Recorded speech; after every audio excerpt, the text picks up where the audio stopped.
Ce vendredi soir au belvédère du Knob de Sarralbe, ils étaient nombreux à avoir la tête dans les étoiles. Et pour cause, avait lieu l'événement Sarralbe sous les étoiles, organisé par la commune en partenariat avec les associations Sirius, Polaris et Longevue. L'occasion d'un voyage dans l'espace pour les amateurs d'astronomie comme les curieux, tout en gardant les pieds sur Terre. Lors des Nuits des Étoiles, c'est vraiment du grand public.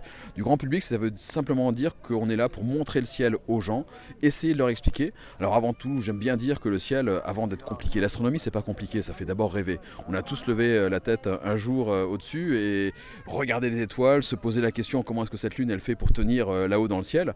Et nous on essaye d'abord de leur montrer de très belles choses.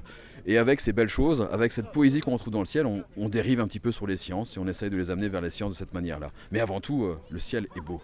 L'événement s'inscrit dans un mouvement national, la Nuit des Étoiles, qui a lieu partout en France en août, à l'occasion des Perséides, les célèbres étoiles filantes.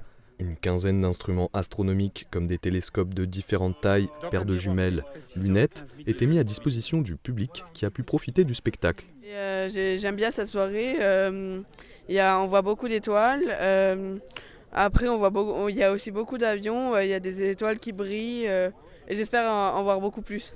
On se sent un peu dans le ciel, comme quand on est dans un avion.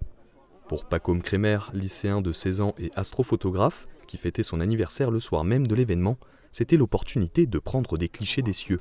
Une organisation minutieuse pour poster son travail sur les réseaux sociaux. Je place ma lunette le soir, avant qu'il fasse nuit.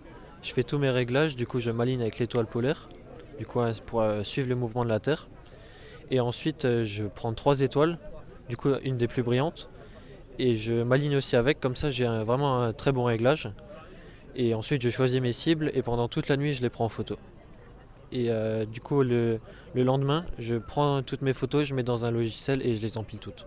Je les poste sur mon Instagram, Pacôme Astro, et je les poste aussi sur mon Facebook.